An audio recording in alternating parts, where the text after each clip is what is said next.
नमस्कार, मी शिल्पा साम संजीवनीमध्ये आपल्या सर्वांचं मनपूर्वक स्वागत करते। आजचा आपला विषय आहे हर्नियावरती 3D उपचार पद्धती। अर्थातच मुळातच हर्निया म्हणजे काय हे आपल्यापैकी कमी लोकांना माहिती असतं। खरं तर याबद्दल जर आपण अधिक माहिती करून घेतली तर नक्कीच ही उपचार पद्धती काय आहे हे आपल्या लक्षात येईल। आज आपल्याबरोबर आहेत डॉक्टर जयश्री तोडकर। आपण याचे स्वागत करूया। डॉक्टर साम संजीवनीमध्ये तुमचं मनपूर्वक स्वागत।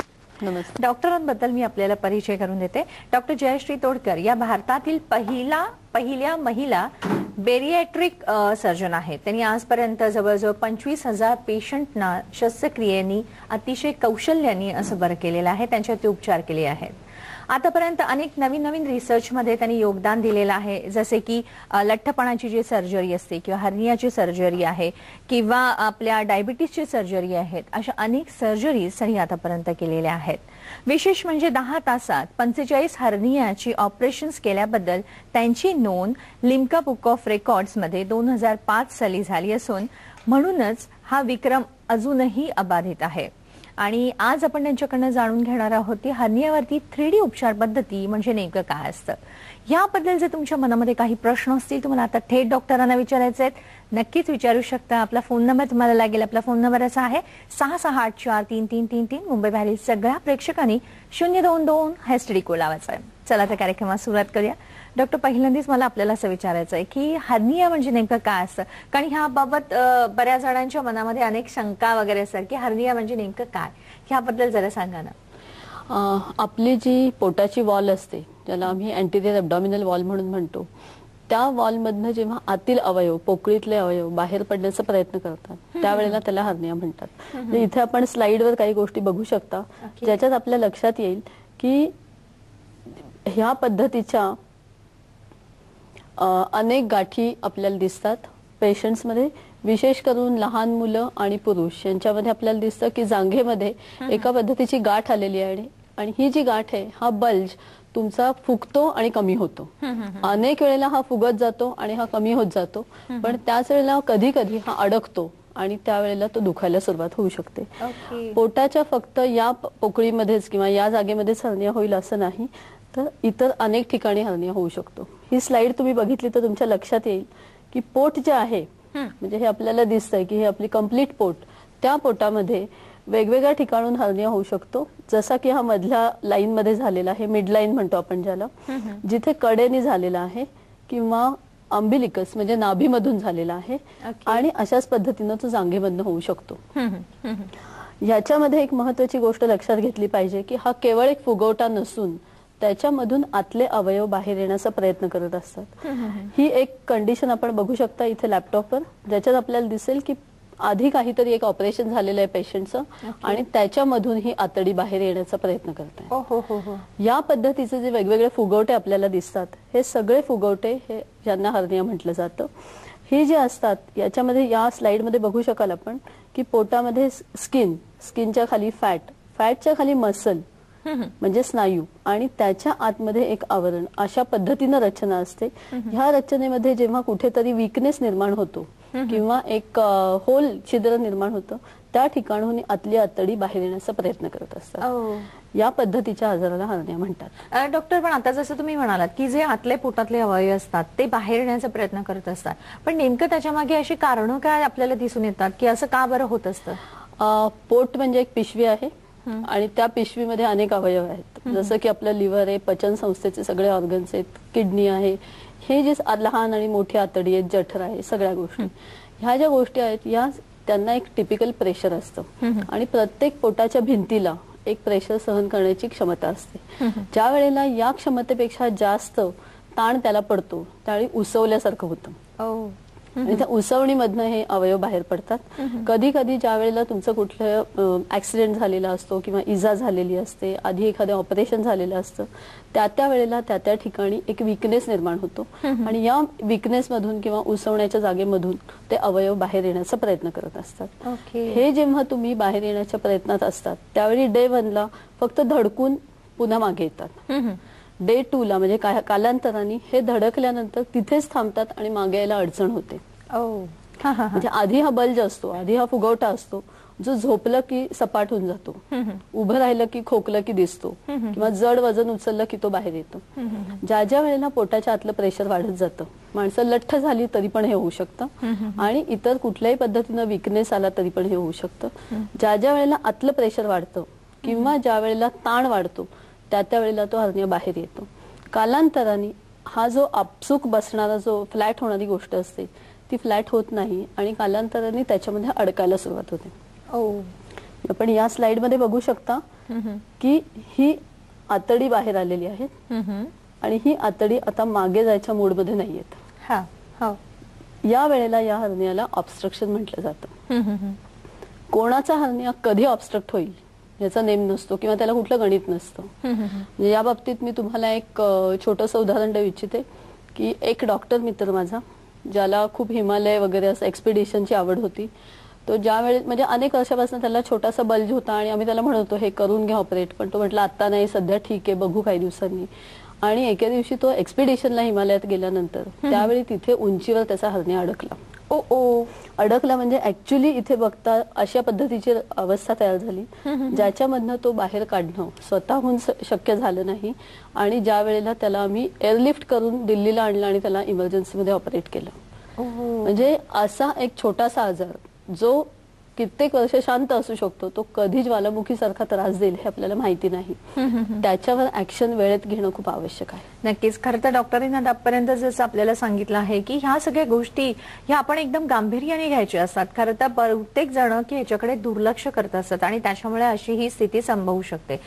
डॉक्टर, हे हर्निया म्हटलं की ह्याचे काही प्रकार असतात का? म्हणजे वेगवेगळ्या प्रकारचे हर्निया आपल्याला दिसून येतात का? जसं आपण मगाशी बघितलं की जांघेमध्ये हर्निया येऊ शकतो, त्याच पद्धतीनं मांडीच्या वरच्या साईडला पण येऊ शकतो. पोटाच्या पोकळीमधून कुठून हर्निया येईल याला कुठली बंधनं नाहीत. तो मिडलाईन मधनं येऊ शकतो, नाभीतून येऊ शकतो. ज्या पद्धतीनं पोटाची ताण वाढत जाईल त्या पद्धतीनं तो अनेक ठिकाणांहून येऊ शकतो. ज्या ठिकाणी टिपिकली जास्तीत जास्त विकनेस असेल त्या ठिकाणाहून येण्याची शक्यता जास्त असते. बायका आणि पुरुष या दोघांमध्ये पण हर्निया दिसतो. अगदी तान्ह्या जन्मलेल्या मुलापासून 90 आणि 100 वयाच्या लोकांपर्यंत पण हा हर्निया दिसतो. म्हणजे याला वयाचं बंधन नाही, याला जेंडरचं बंधन नाही, आणि असं नाही की स्ट्रॉंग मनुष्य म्हणजे याला हर्निया होणार नाही. खरं तर अशा बऱ्याच गोष्टी असतात ह्या आपण डॉक्टरांकडनं जाणून घेणारच आहोत. कार्यक्रमाचा पहिला फोन घेतोय. गीता आपल्याशी बोलतायत नगरहून. हॅलो, नमस्कार. हॅलो. हॅलो. हा, नमस्कार. तुमचा प्रश्न विचारा. मी गीता बोलतेय नगरवरनं. हा. लहान मुलांना पण हर्निया अशा प्रकारचा होऊ शकतो का? अच्छा. कारण माझ्या नातीच्या बाबतीमध्ये असं झालं होतं की तिची बेंबी अशी म्हणजे 15 दिवसामध्ये लिंबा एवढी झाली होती. ओके. तर डॉक्टरांनी त्यावेळेला सांगितलं होतं, तर मग अशा प्रकारचं लहान मुलांमध्ये पण होऊ शकतो का? ठीक आहे. गीतादी, तुमच्या प्रश्नाचं उत्तर आपण डॉक्टरांकडून नक्कीच जाणून घेऊया. आपण घेतोय एक छोटंसं ब्रेक.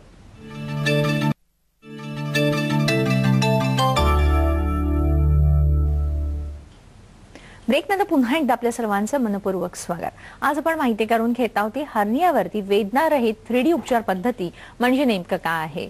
खरं तर हर्निया मुळातच काय असतो हे आज आपण जाणून घेत आहोत. कारण बऱ्याच जणांना आपल्यापैकी माहिती नसतं की हर्निया कशाला म्हणतात, आणि काही लोक त्या लाजेस्तव ह्या गोष्टीबद्दल चर्चाच करायला बघत नाही. खरं तर ह्या गोष्टीच्या आपण सविस्तररित्या माहिती करून घेतली तर मात्र त्याचा आपल्याला नक्कीच फायदा होऊ शकतो. उपचार पद्धती जाणून घेत आहोत. आज आपल्याबरोबर आहेत डॉक्टर जयश्री तोडकर. खरं तर ब्रेकवर जाण्यापूर्वी आपल्याला एक प्रश्न विचारला होता, या प्रश्नाचं आपण उत्तर जाणून घेऊयाच, पण त्या अगोदर आपण अजून एक फोन घेतोय. अपरण आपल्याशी बोलतात पुण्याहून. हॅलो, नमस्कार. हॅलो, नमस्कार. हा, नमस्कार. तुमचा प्रश्न विचारत आहे. हा की माझ्या नातेवाईकांना जांघेमध्ये हर्निया आहे. हा, तर डॉक्टरांनी 3D मेशचा वापर करायला सांगितलंय. ओके. तर त्याचं ऑपरेशन हाच एक पर्याय आहे का दुसरा काही उपाय आहे? ठीक आहे. खरं तर पहिला जो प्रश्न विचारला होता त्या गीताताई यांनी अहमदनगरवरनं, त्यांनी असं म्हटलं होतं की त्यांच्या नातीला बेंबीजवळ अगदी लहान असताना असा एक मोठा फुगवटा आला होता. हा देखील एक हर्नियाचा प्रकार होता का? हो, लहान मुलांमध्ये अनेक वेळेला जन्म झाल्यानंतर बेंबीच्या ठिकाणी किंवा नाभीच्या ठिकाणी एक फुगवटा दिसतो. हा जो फुगवटा असतो हा जर मोठा होत चालला आणि जर तो बाहेर येत असताना लहान मूल सतत रडत किंवा किंचाळत असेल, म्हणजे वेदना आहेत त्याला हे आपल्याला कळत असेल, तर त्यावेळेला हा हर्निया ठेवू नये. खूप वेळेला लहान मुलांची स्किन अत्यंत थिन असते आणि त्यामुळे त्या ठिकाणहून कधी कधी आतडी पण दिसतात. अशा वेळेला जवळच्या डॉक्टरकडे किंवा सर्जनकडे नेणं आवश्यक आहे. आणि हे बघायला पाहिजे, कित्येक मुलं ही रांगायला लागली की तो डिफेक्ट छोटा असेल तो क्लोज होऊन जातो. अशा वेळेला त्याला हात लावण्याची गरज पडत नाही. पण जर तो डिफेक्ट क्लोज होत नसेल किंवा तो साधारण एक रुपयाच्या कॉईनपेक्षा मोठा असेल तर अशा वेळेला तिथे आतडी अडकण्याचा संभव खूप असतो आणि अशा वेळेला तो ठेवणं चुकीचं आहे. नक्कीच. आणि डॉक्टर, जसं आता अपर्णा त्यांनी विचारलं होतं की त्यांच्या नातेवाईकांपैकी एकाला जांघेमध्ये तो हर्निया आहे, तर ऑपरेशन हा एकच पर्याय असतो का अजून काही आपण औषधोपचाराने बरं करू शकतो? आपण मगाशी एका स्लाइडमध्ये बघितलं की त्या ठिकाणी एक डिफेक्ट तयार झालेला आहे. म्हणजे जी भिंत अशी क्लोज पाहिजे, अशी बंद पाहिजे, ती अशी बंद नाहीये आणि त्याच्यामध्ये एक फट तयार झाली आहे.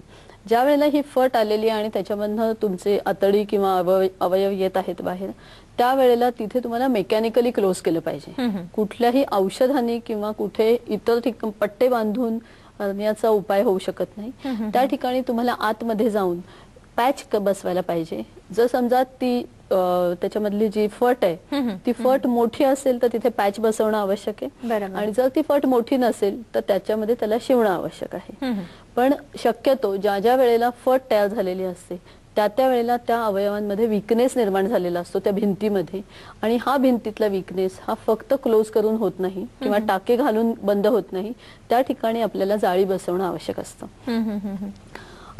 मगाशी जे मी तुम्हाला सांगत होते की कशा पद्धतीचे प्रॉब्लेम येऊ शकतात हर्निया हँडल नाही केला तर, आणि ते होल किंवा ती फट आतून कशी दिसते पोटातून, तर मला एक इथे व्हिडिओ दाखवायला आवडेल ज्याच्यामध्ये तुम्ही बघू शकता की ज्या वेळेला एखाद्या ठिकाणी हर्निया आहे आणि त्या ठिकाणी जर आतडी अडकत असतील, त्या आतड्यांना अडकण्यापासून आपण नाही थांबवू शकलो तर काय पद्धतीचे परिणाम होऊ शकतात हे तुम्ही इथे व्हिडिओ बघाल तर तुमच्या लक्षात येईल.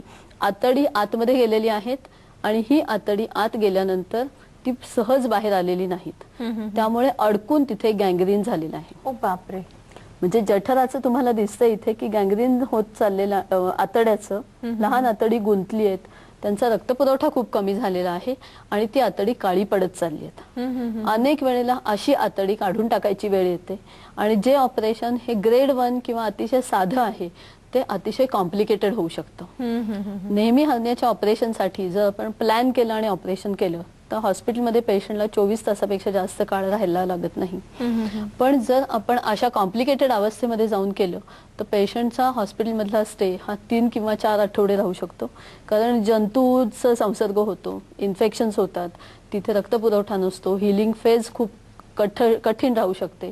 तर एवढ्या कॉम्प्लिकेटेड स्टेजमध्ये जाऊन हर्नियाला हात लावण्यापेक्षा हे केव्हाही शहाणपणाचं आहे की त्याला त्रास व्हायच्या आधीच त्याला हँडल केलं पाहिजे. नक्कीच. डॉक्टर, खरं तर हर्नियाबद्दल तुम्ही जी आम्हाला माहिती सांगितली आहे, पण त्याच्या बरोबरीने मला असं विचारायचं वाटतं की बऱ्याच वेळा असं काही फुगवटे आपल्या जसं तुम्ही ज्या ठिकाणी सांगितलंय पोटाच्या ठिकाणी किंवा जांघेच्या ठिकाणी असे दिसून येऊ शकतात. तर मुळातच की हा हर्निया आहे हे ओळखणं हे महत्वाचं आहे. पण पेशंटनी हे कसं ओळखलं पाहिजे? त्याची काही लक्षणं आपल्याला अशी दिसून येतात का?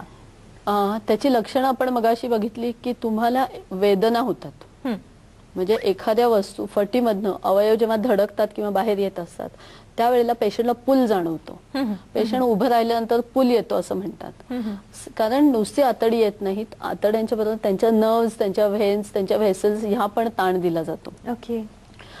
दुसरी गोष्ट म्हणजे ज्या वेळेला हा फुगवटा येतो तेव्हा पहिल्या काही काळामध्ये आपण म्हटलं मगाशी तसं हा फुगवटा झोपला की सपाट होऊन जातो, निघून जातो. कालांतराने हा फुगवटा सपाट होत नाही आणि उलट वाढत जातो. त्याच्या कालांतराने तो फुगवटा मोठा मोठा होत जातो आणि तिथे दुखणं वाढत जातं. टिपिकली खोकला काढला आणि जर एखाद्या ठिकाणी तुम्हाला फुगवटा दिसला तर ती एक 100% हर्निया ओळखण्याची डायग्नोस्टिक टेस्ट आहे. ओके.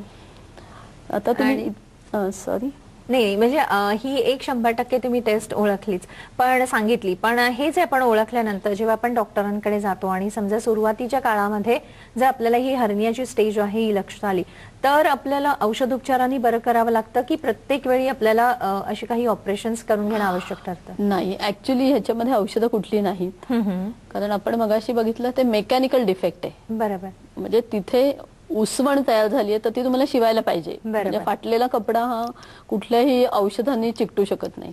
त्या ठिकाणी आपल्याला उसवलेली गोष्ट शिवणं आवश्यक असतं. म्हणजे इथे आपण बघू शकाल की हे उसवलेला मसल आहे. हा जो ॲब्डॉमिनल वॉलची वेगवेगळी लेयर्स आहेत त्या पातळ्यांमध्ये हे उसवण तयार झाली आणि ह्याच्यामधनं हा मेकॅनिकल डिफेक्ट बाहेर आलाय. हा डिफेक्ट आपल्याला काढून आत ढकलायचा आहे. म्हणजे टिपिकली दिसताना हर्निया अशा पद्धतीचा दिसू शकतो, उभं राहिलंय आणि पुढे बल्ज आलाय.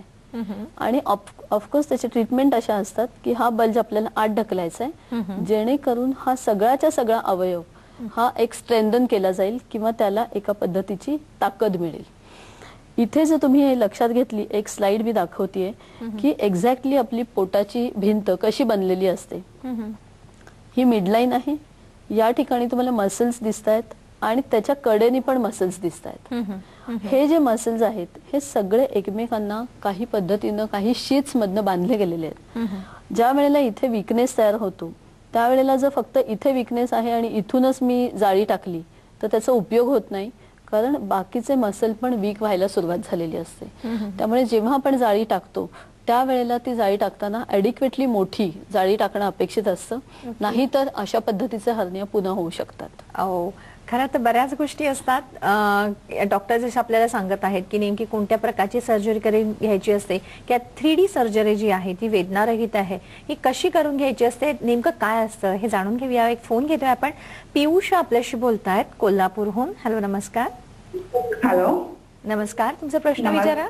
माझा प्रश्न असा की माझ्या वडिलांना जांघेतला हर्निया आहे आणि डॉक्टरांनी 3D जाळी बसवायला सांगितलं, तर 3D जाळीचा नक्की काय फायदा आहे हे जाणून घ्यायचं. ठीक आहे पियुषा, तुमच्या प्रश्नाचं आपण उत्तर जाणून घेऊया. आपण घेतोय छोटासा ब्रेक.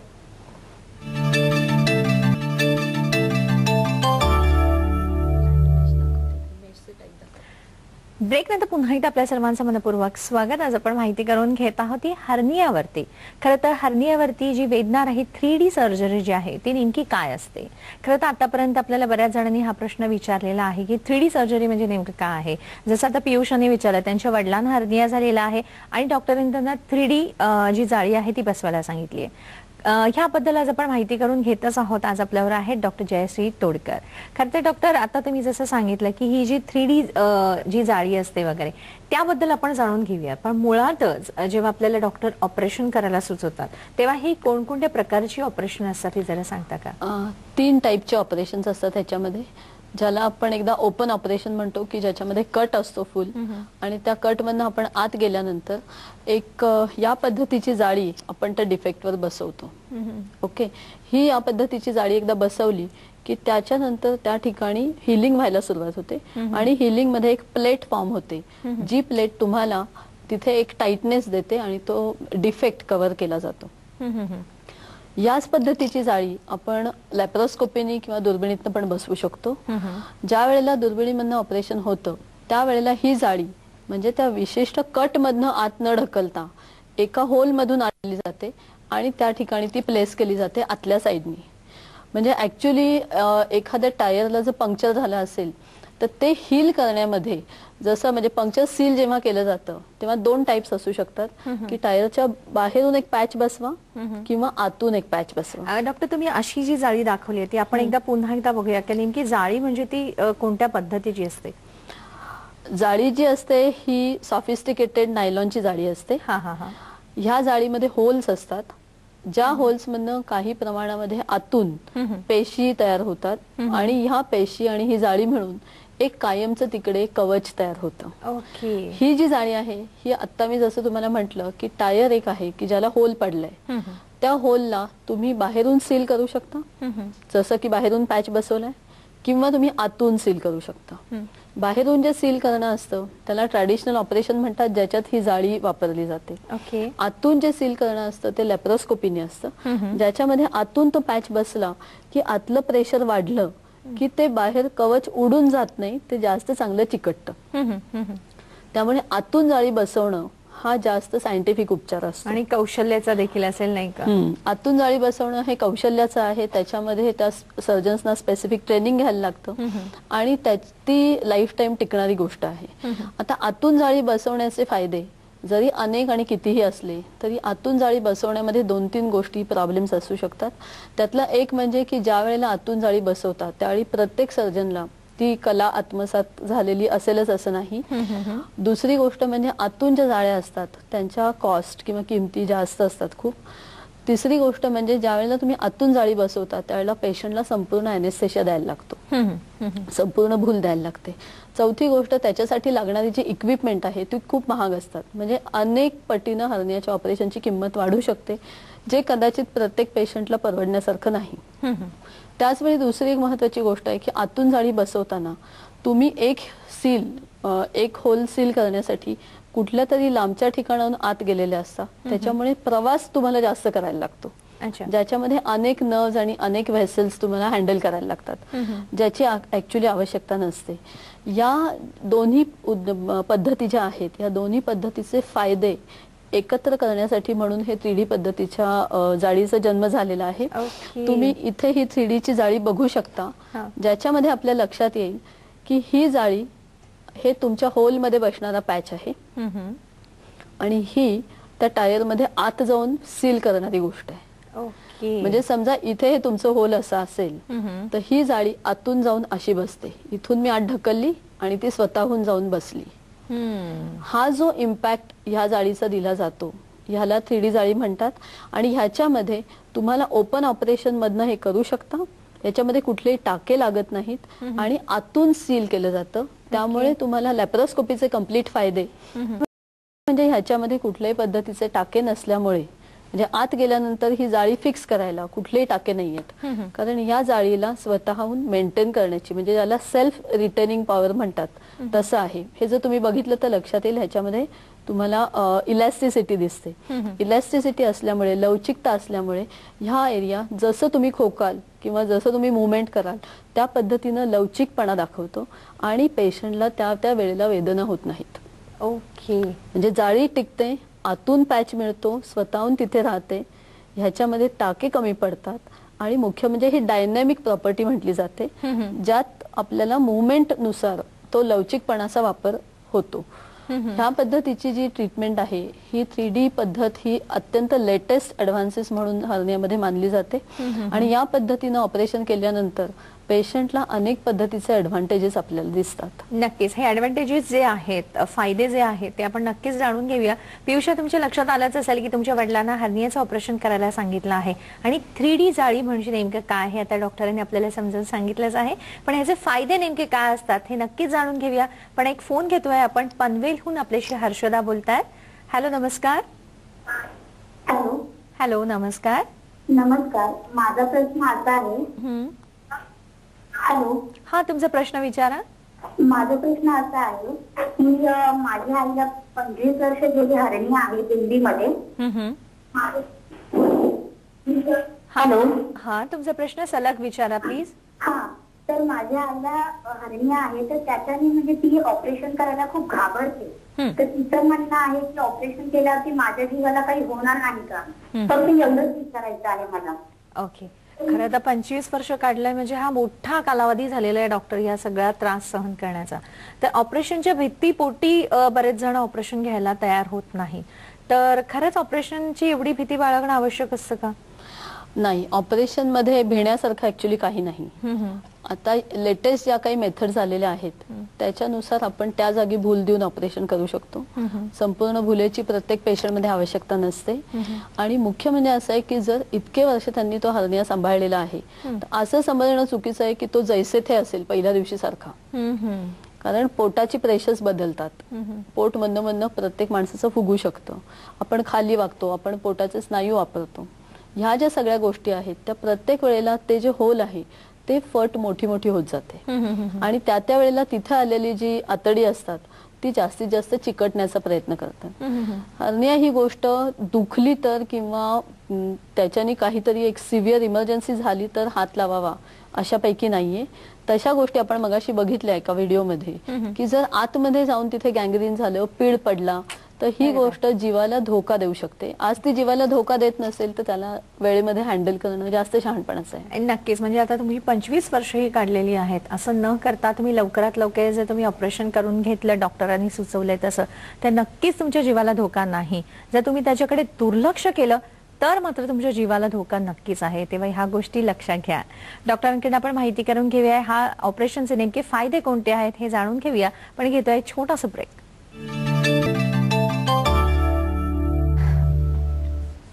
ब्रेक नंतर पुन्हा एकदा आपल्या सर्वांचं मनपूर्वक स्वागत. आज आपण माहिती करून घेत आहोत ती आपण हर्नियावरती वेदनारहित 3D उपचार पद्धती जी आहे, म्हणजे ही सर्जरी नेमकी कशी करता येते किंवा कोणी करू शकतो ह्यावरच आपण मार्गदर्शन करून घेत आहोत. आज आपल्याबरोबर आहे डॉक्टर जयश्री. डॉक्टर, खरं मगाशी तुम्ही सांगत होता की जर आपण ऑपरेशन करून घेतलं, ही 3D उपचार पद्धती जी आहे या पद्धतीने जर आपण ऑपरेशन करून घेतलं तर त्याचे फायदे अनेक असतात. कारण जसं पूर्वीची जी ओपन सर्जरी होती किंवा दुसऱ्या प्रकारची जी सर्जरी होती त्या सगळ्यांचे फायदे मिळून आपण या 3D उपचार पद्धतीमध्ये मिळू शकतात. डॉक्टर, ह्याबद्दल जरा अधिक माहिती करून देता का? कोणते फायदे बरं? ही जी ऑपरेशन्स असतात याच्यामध्ये तुम्हाला आत जी स्पेस तयार करायची आहे त्या स्पेस तयार करण्यासाठी तुम्हाला विशेष वेगळी इन्स्ट्रुमेंट वापरायला लागत नाहीत, जशी की लॅप्रोस्कोपी मध्ये लागतात. त्यामुळे तुमचा तो एक खर्च कमी होतो. सेकंड म्हणजे ज्या वेळेला तुम्हाला एक टिपिकली आमचं जेव्हा आम्ही सर्जन बनत असतो त्यावेळेला आम्हाला शिकवलेलं असतं की कशा पद्धतीनं ऑपरेशन केलं गेलं पाहिजे. त्याच टेक्निकमध्ये काही थोडेसे ऍडव्हान्सेस मिसळले तर त्यात तुम्हाला स्किलफुल होता येतं या पद्धतीच्या ऑपरेशन्समध्ये. तिसरी महत्वाची गोष्ट आहे की ज्या वेळेला हा छोट्या इन्सिजन मधनं म्हणजे अतिशय कमी टाक्यांमध्ये कमी इन्सिजन मधनं छेदामध्ये केल्या जाणारा ऑपरेशन असल्यामुळे हा लोकल अॅनेस्थेशिया खाली होऊ शकतो किंवा तेवढ्याच भागामध्ये जरी अॅनेस्थेशिया दिला तरी पण होऊ शकतं. चौथी गोष्ट म्हणजे ह्याच्यात ज्या वेळेला आपण खूप मोठं डिसेक्शन नाही लागत तर त्यामुळे तुम्हाला पेन्स कमी होतात. म्हणजे अनेक पेशंटला अशी भीती असते की माझं तिथे जाळी बसवल्यापासून मॅडम खूप पेन आहे, मला दुखतंय, मला वेदना होतात, मला हे जमत नाही ते जमत नाही. हे कशामुळे घडतं? कारण ज्या वेळेला नेहमीची आपण जाळी बसवतो तेव्हा ती जाळी तिथून हलू नये म्हणून काही टाके घालायला लागतात. म्हणजे ते ओपन पद्धतीत पण किंवा दुर्बिणीमध्ये पण दोन्ही वेळेला हे टाके घालायला लागतात. हे टाके ज्या वेळेला आपण एखाद्या मसल मध्ये घालतो आणि मसल ज्या वेळेला तुमच्या पोटाच्या इव्हन प्रत्येक श्वासाच्या वेळेला हलतो मसल, त्या वेळेला त्या स्नायूमध्ये दुखावा तयार होतो किंवा पेन्स तयार होतात. बरोबर. तर ही जी गोष्ट आहे ही आपण टाके न घातल्यामुळे कम्प्लिटली अवॉइड करू शकतो. ओके. चौथी गोष्ट म्हणजे आता मगाशी मी बोलले त्या पद्धतीनं तो जो पॅच आहे तो आतून बसलाय आणि तो मोठा एरिया कव्हर करतोय. हा पॅच जेव्हा मोठा एरिया कव्हर करत आहे त्यावेळेला ऑफकोर्स तुम्हाला शेजारून इतर कुठूनही छोटे छोटे हर्निया होण्याचा संभव टळतो. बरोबर. पुढे जाऊन असं आहे की इथे जेव्हा आपण हर्नियामध्ये म्हणजे टिपिकली पुरुषांमध्ये इंग्वायनल किंवा जांघेतला जो हर्निया असतो त्या हर्नियामध्ये इथून तुमची स्पर्मॅटिक कॉर्ड जात असते. ओके. म्हणजे ज्याच्यामधून शुक्रजंतूंची वाहन म्हणून ते असतं, ने-आण होत असते. राईट. तर ही जी स्पर्मॅटिक कॉर्ड आहे ही या फ्लॉवर टाईप अरेंजमेंटमुळे कुठेही दाबली जात नाही. ओके. त्यामुळे त्या भागामध्ये पण पुरुषांना वेदना होत नाहीत. म्हणजे हर्नियाची जाळी बसवण्यामध्ये जे कुठले प्रॉब्लेम्स नॉर्मल जाळीला उद्भवू शकतात ते सगळे या 3D मध्ये कव्हर केलेले आहेत. आणि ऑफकोर्स या सगळ्या गोष्टीमुळे पेशंटला काही दिवस कामापासून लांब राहणं किंवा त्यांना किक मारायची नाही, कुठलंही वजन उचलायचं नाही, अशा पद्धतीची विविध रिस्ट्रिक्शन्स या ऑपरेशन नंतर फॉलो नाही करायला लागत. डॉक्टर, खरं तर हे एक डॉक्टर म्हणून तुम्ही सांगत आहात की ऑपरेशन फार सोपं असतं, पण पेशंटच्या दृष्टिकोनातून देखील तुम्ही आम्हाला जसं समजावून सांगितलं आहे तर खरंच जसं तुम्ही सांगत आहात तसं हे ऑपरेशन सोपंच असावं.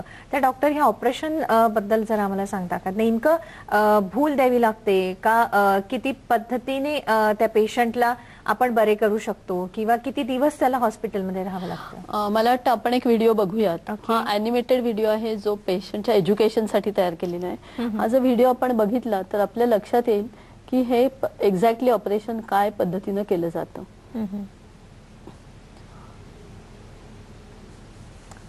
इथे आपण पाहू शकाल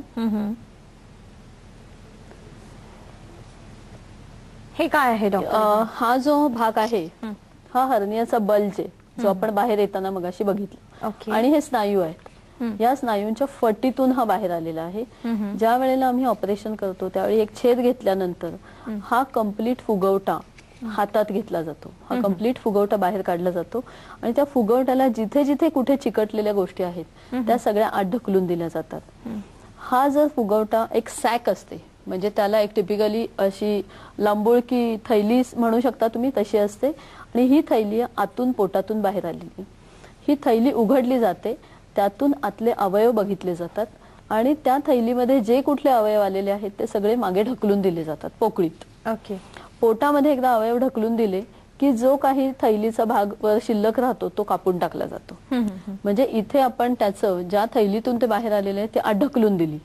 एकदा ही आत ढकलून दिल्यानंतर इथे तुमची ही स्पर्मॅटिक कॉर्ड दिसते. बायकांमध्ये इथे राऊंड लिगामेंट नावाची गोष्ट असते. हे आपण सगळी थैली आतमध्ये ढकलून थैलीच्या भोवती एक व्यवस्थित जागा तयार करतो. त्या स्नायूंच्या खाली, कारण आपल्याला टायरला आतून सील करायचंय. हा स्नायू म्हणजे तुमचा टायर आहे. इथून जेव्हा तुम्ही थैलीला आतमध्ये जागा तयार केलेली आहे त्या जागेमधून आता आपल्याला हे मेश बसवायचं आहे. आता मगाशी तुम्ही जे आम्हाला दाखवले तसं. येस. ही जी मेश आहे ह्या मेशला एक इथे फ्लॉवर दिसतंय तुम्हाला. ते फ्लॉवर एक टिपिकली सिरिंज टाईप असतं किंवा गन म्हणू शकतो आपण. त्या गन मध्ये आत लॉक केलंय आणि ही गन त्या ठिकाणी होल मध्ये नेऊन ठेवली आहे. एकदा ती गन त्या होल मध्ये ठेवली की आपण जसं इंजेक्शन देतो तसं ते मेश आत ढकललं जातं. हे मेश आत ढकलल्यानंतर तुम्ही बघू शकता की ते जे फट आहे किंवा होल आहे ह्या मसल मधलं, त्याच्यामध्ये हे तुमचं फ्लॉवर बसलंय. बरोबर. आणि त्याच्या आतली जी जाळी आहे ती आता आतून सील केलेली आहे. बरोबर. आणि ही स्पर्मॅटिक कॉर्ड जी आहे ही तुमच्या त्या होल्स मधनं बाहेर आलेली आहे, जेणेकरून त्याच्यावर ताण नाही, प्रेशर नाही. आणि हे सगळं झाल्यानंतर हा कंप्लीट भाग पुन्हा बंद करून आत ठेवला जातो. या पद्धतीचं जे ऑपरेशन आहे ह्याच्यामध्ये हॉस्पिटलमध्ये पेशंटला सर्वसाधारण 1 किंवा 2 दिवस राहायला लागतं, त्यापेक्षा जास्त दिवस राहायला लागत नाही. ओके. म्हणजे खरं तर असं म्हणू शकतो की ही जी 3D वेदनारहित शस्त्रक्रिया आहे तीच आपण करून घेतली तर लवकरात लवकर त्या पेशंटला आपल्या घरी जाऊ शकतो किंवा सामान्यतः त्यांना जी काही कामं करण्यासारखी असतात दैनंदिन जीवनामध्ये ती देखील त्यांना सहज शक्य होत असतात. अधिक माहिती करून घेऊया. आपण घेतोय छोटासा ब्रेक.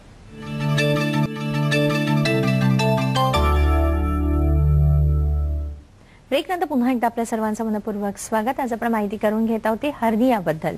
खरं तर हर्निया हा असा आजार आहे किंवा ह्या आजाराबद्दल बहुतेक जण हे बोलायलाच कचरत असतात. बहुतेक जण ते लपवत असतात की आपल्याला हर्निया आहे आणि हर्नियाकडे जर दुर्लक्ष केलं तर मात्र त्यांच्या जीवाला देखील धोका संभवू शकतो. अशा बऱ्याच गोष्टींची आतापर्यंत आपण माहिती करून घेतली आहे. आज आपल्याबरोबर आहेत डॉक्टर जयश्री तोडकर. तुमच्या मनामध्ये जे काही प्रश्न असतील ना तुम्ही आता थेट डॉक्टरांना विचारू शकता. खरं तर डॉक्टर मगाशी तुम्ही जसं आम्हाला सांगितलं होतं की हर्नियाचं जे ऑपरेशन असतं, जसं आपण ॲनिमेटेड एक छोटीशी फिल्म पाहिलेली आहे तर त्याच्यामध्ये ते जे बसवायची असते जाळी वगैरे त्याच्यामध्ये जे करण्यात आलेला जो छेद होता किंवा जे बसवलेली जाळी होती ती अगदी छोटी होती. पण सुरुवातीच्या काळामध्ये तुम्ही जर हर्नियाचा जे आम्हाला काही पिक्चर्स दाखवली होती, फोटोज बघितले आम्ही, त्याच्यामध्ये मोठमोठे असे हर्निया बाहेर आलेले होते. तर डॉक्टर त्याच्यासाठी म्हणून काही वेगळं ऑपरेशन करायचं असतं की ह्याच पद्धतीचं ऑपरेशन केलं जातं? या पद्धतीची जी जाळी असते ही जाळी टिपिकली जांघेमध्ये बसवू शकतो आपण. आणि जांघेमध्ये बसवताना पण ह्या जाळीमध्ये वेगवेगळे साईजेस आहेत. म्हणजे या जाळीमध्ये एक 25 ची साईज आहे, एक 40 ची आहे आणि एक अशी लांबोळकी साईज आहे. तर पेशंटच्या कंडिशननुसार आपण ठरवू शकतो की कुठल्या पद्धतीची जाळी आपल्याला बसवायची आहे. अशाच पद्धतीची जाळी तुम्ही नाभीमध्ये पण बसवू शकता किंवा टिपिकली ज्या हर्नियाजमध्ये होल हे साधारणपणे एक 2 सेंटीमीटर पर्यंत आहे तोपर्यंत तुम्ही बसवू शकता. त्याच्यापेक्षा जेव्हा जास्त मोठं होल असतं त्यावेळेला आपल्याला इथे आपण एक पिक्चर बघू शकता, अशा पद्धतीची जाळी बसवायला लागते. ही जी जाळी आहे ही जाळी हा होल तुम्ही मोजला जातो आणि या होलच्या बाहेर कमीत कमी 5-5 सेंटीमीटर अशा पद्धतीनं ती वाईड जाळी बसवायला लागते. कारण जेव्हा आपण जाळी बसवतो त्यावेळेला ती आकसते. अच्छा. जसं जसं हिलिंग बॉडीचं सुरू होतं तसं 20 ते 25% जाळी ही आकसत असते तुमच्या हिलिंग फेज मध्ये पुढच्या 2 वर्षात. त्यामुळे आपल्याला मोठी जाळी बसवायला लागते. ही पण जाळी बसवण्याचे 2 पद्धती आहेत. आपण ओपन पद्धतीनं बसवू शकतो किंवा दुर्बिणीतनं आतून बसवू शकतो. खरं तर अशा बऱ्याच गोष्टी असतात, कारण छोटा हर्निया जर आपण छेद करून केला तर त्याच्यासाठी छोटी जाळी आहे, आणि जर मोठा असेल तर ते देखील एक मोठं कौशल्याचं काम असतं. खरं तर असं अंगावर न काढता जर आपण वेळच्या वेळी उपचार करून घेतले तर ही मोठी जाळी वगैरे बसवायचं आपल्यावरती वेळच येणार नाही. आपण एक फोन घेतोय. अशोक आपल्याशी बोलतायत बीडहून. हॅलो, नमस्कार. नमस्कार मॅडम. नमस्कार. माझ्या पती 6 महिन्यापूर्वी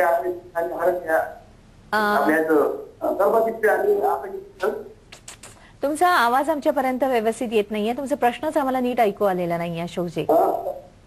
माझ्या पतीचं ऑपरेशन झालेलं आहे 6 महिन्यापूर्वी. 6 महिन्यापूर्वी. ओके. तर ते अपेंडिक्स आणि गर्भपिशवीचं ऑपरेशन झालं आहे. अपेंडिक्स आणि गर्भपिशवी काढून टाकली आणि अपेंडिक्स सोबत काढलेलं आहे, आणि आता हर्नियाचा प्रॉब्लेम आहे म्हणतात डॉक्टर. ऑपरेशन जाळी टाकून करावं लागेल म्हणतात. ठीक आहे. म्हणजे साधारण जी आम्हाला कळलं त्यांच्या मिसेस ऑपरेशन झालेलं आहे, गर्भपिशवी आणि मला वाटतं अपेंडिक्स काढून टाकण्यात आले. आता हर्नियाचं निदान झालेलं आहे.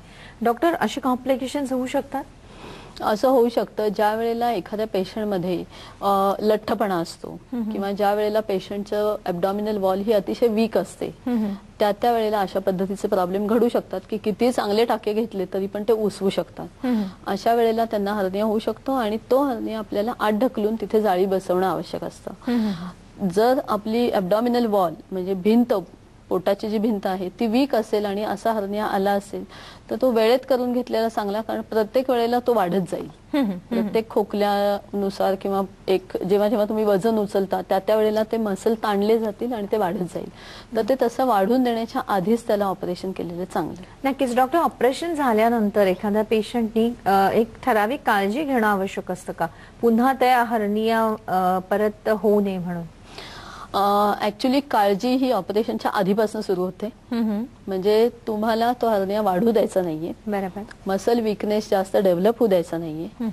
वजन जर तुमचं वाढत चाललं असेल तर वजन आटोक्यात येणं आवश्यक आहे. कारण जर तुम्ही म्हणजे हर्निया होण्यासाठी जे घटक पॉझिटिव्ह आहेत किंवा कारणीभूत आहेत त्यांना जर हात लावला नाहीत तर ते वाढतच जातात गोष्टी. कित्येक वेळेला माझ्याकडे असे लठ्ठ पेशंट येतात की ज्यांचं एकदा ऑपरेशन झालंय, हर्नियाचं जाळी चांगली बसवली होती, व्यवस्थित बसवली होती, पण पुन्हा तिथे हर्निया झालाय. असं का होतं? कारण पोटातलं जसं जसं वजन वाढतं तसं तसं ताण वाढायला लागतो. तर या ज्या गोष्टी असतात यांना ट्रीटमेंट देणं आधी आवश्यक आहे. त्याचप्रमाणे दुसरी गोष्ट अशी आहे की पेशंटला योग्य पद्धतीची जाळी आणि योग्य साईजची जाळी हे बसवणं आवश्यक आहे. तिसरी गोष्ट असते पेशंट फॅक्टर, ज्याला आपण म्हणतो तो. पेशंटचं खाणं पिणं व्यवस्थित असलं पाहिजे. व्यवस्थित म्हणजे आपल्या इंडियन पद्धतीनं व्यवस्थित नाही, कारण आपण फारच अवास्तव खातो. पण प्रोटीन्स खाणं आवश्यक आहे, फायबर खाणं आवश्यक आहे, पोट साफ राहणं आवश्यक आहे, पचनाचे प्रॉब्लेम्स असतील तर ते हँडल करणं आवश्यक आहे. म्हणजे ऍक्च्युली हर्नियाची ट्रीटमेंट ही अशी सर्वांगीण देणं आवश्यक असतं. आणि ऑफकोर्स एकदा तुम्ही हर्नियाचं ऑपरेशन झालं की त्यानंतर खूप त्याला ताण देणं किंवा चॅलेंज देणं की आता येतंय का बाहेर, अशा पद्धतीनं त्याला वागवणं ही चुकीची गोष्ट आहे. नक्कीच. पण ऑफकोर्स पूर्वीच्या काळी ज्या काही पद्धती सांगितल्या जायच्या पेशंटला की हलू नका, चालू नका, बेड रेस्ट, कंप्लीट झोपून राहा किंवा किक मारायची नाही किंवा वजन उचलायचं नाही, हे सगळं मॉडरेशन मध्ये आपण परमिशन देतो पेशंटला करायला.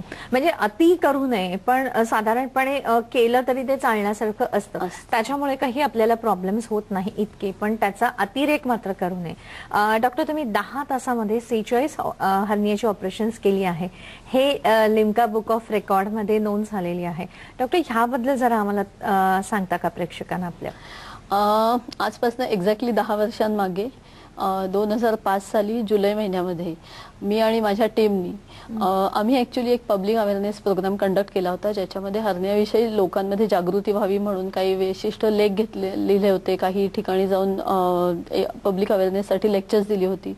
आणि त्याच्यामधनं इतका प्रचंड प्रमाणामध्ये प्रतिसाद मिळाला ऑल ओव्हर महाराष्ट्रातून की आमच्याकडे 350 पेशंट रजिस्टर झाले.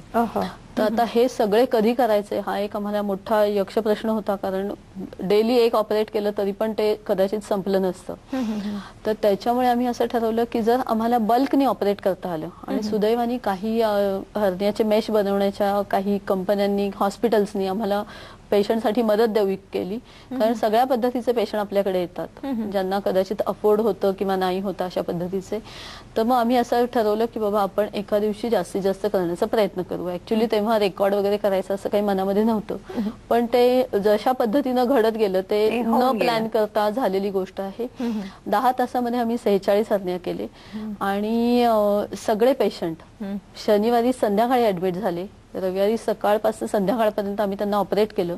सोमवारी सकाळी सगळ्या पेशंटनी आमच्यावर ब्रेकफास्ट घेतला आणि सोमवारी दुपारी 12 वाजेपर्यंत सगळं वॉर्ड आमचं खाली झालं होतं. म्हणजे सगळ्यांना आम्ही डिस्चार्ज करू शकलो.